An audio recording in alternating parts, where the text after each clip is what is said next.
I was sent this shaved ice attachment for my KitchenAid, and I am so excited about this because I live in the South and we go get shaved ice all the time. So let's open this up and try it out. So it comes with 3 ice molds with lids. So once your ice is fully frozen, you can even pre-flavor it by flavoring the water in here.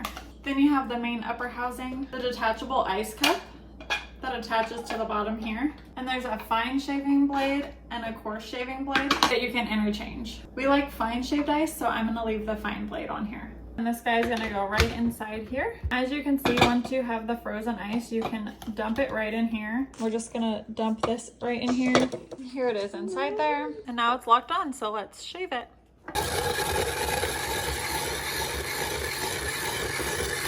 And here is our fine shaved ice. This is like a snow cone, which I love. I think the coarse attachment would be more like the shaved ice, and the fine attachment is like a snow cone. And yes, there is a difference. Then you just take whatever flavoring you want and pour it in. This is so good. I love shaved ice. Overall, I really like this. It was so simple to use. I love the size of it because it's going to be easy to store. And what's even better is that it has the 2 options. I'm so excited about this because now me and my family can make shaved ice at home. Thanks for watching, and don't forget to subscribe.